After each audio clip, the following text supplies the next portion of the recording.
ঢাকায় চলচ্চিত্রের মিষ্টি মেয়ে কবরীর গত ১৯ জুলাই ছিল জন্মদিন। মায়ের জন্মদিন ও মৃত্যুবার্ষিকীতে ছেলের শাকির চিশতি মায়ের কবর জিয়ারত এবং এতিম শিশুদের খাবারের ব্যবস্থা করেন প্রতি বছর, কিন্তু এবার সেটি করতে পারেননি। তাই ছেলে শাকিরের মুখে শোনা গেল আক্ষেপ। গেল ২ সপ্তাহের বেশি সময় ধরে কোটা সংস্কারের দাবিতে আন্দোলন করছেন দেশের বিভিন্ন বিশ্ববিদ্যালয়ের শিক্ষার্থীরা। এর মধ্যে এই আন্দোলনকে ঘিরে শিক্ষার্থী সহ দেশের বিভিন্ন শ্রেণী পেশার মানুষের মৃত্যু ও পঙ্গুত্বের ঘটনাও ঘটেছে। কোটা সংস্কারের আন্দোলনের চলমান পরিস্থিতির কারণে সারা দেশে কারফিউ ঘোষণা করেন সরকার। সেই কারণে ঘর থেকে বের হলেও শেষ পর্যন্ত মায়ের কবর জিয়ারত করতে পারেননি ছেলে। দৈনিক খবরের কাগজকে কবরীর ছেলে বলেন, আবার ১৯ তারিখে আপনার ওই গন্ডগোলের সময় আম্মুর আবার জন্মদিন ছিল, আমি তো কবরস্থানেও সেদিন যেতে পারি নাই, এরকম ঝামেলা ছিল পুরা।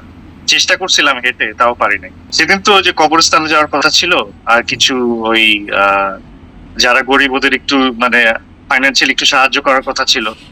তো আমরা গাড়ি তো বেরই করি নাই, তখন আমরা হেঁটে যাওয়ার কথা। তখন শুনলাম যে বনানী ১১ নম্বর ওদিকে কিছু গন্ডগোল হচ্ছে, তো এর জন্য আমরা ওই হেঁটে যেতেও আর কি, রিক্সা কেউ যেতে চাচ্ছিল না, তো হেঁটেও আর কি যেতে পারলাম না আর কি কবরস্থানে।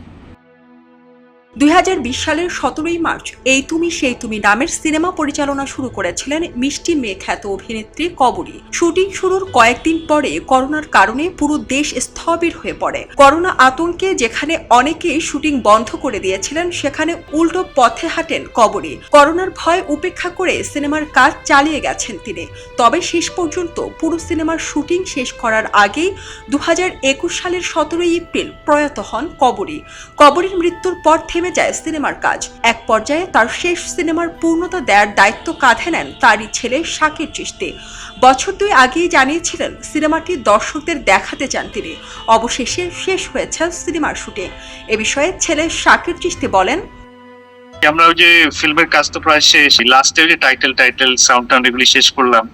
ওই টাইটেল এগুলি আর কি কিছু হালকা জিনিস বাকি আছে, তো আশা করি ধরেন ২-১ দিনের মধ্যে শেষ হয়ে যাবে। ২০১৮-১৯ অর্থ বছরে অনুদান পাওয়া এই তুমি সেই তুমি সিনেমায় দুটি সময়কে তুলে ধরা হয়েছে। বর্তমান সময়ের পাশাপাশি তুলে ধরা হয়েছে মহান মুক্তিযুদ্ধের সময়ের কথা। থাকছে ২ জোড়া মানুষের প্রেমের গল্প। এই তুমি সেই তুমি সিনেমা দিয়ে দীর্ঘ ১৪ বছর পর পরিচালনায় ফিরেছিলেন কবরী। এর আগে ২০০৫ সালে মুক্তি পেয়েছিল তার পরিচালিত প্রথম সিনেমা আয়না। এই তুমি সেই তুমি সিনেমায় জুটি বেঁধে অভিনয় করেছেন নিশাত নাওয়ার, সালওয়া ও রায়হান রিয়াদ।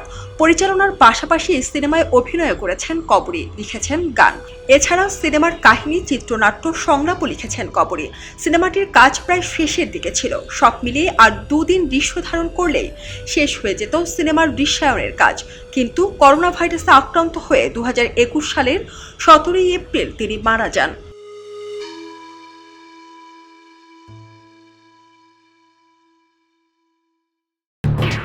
এলো খবরের কাগজ, নিখাত, নির্ভীক, নিরপেক্ষ।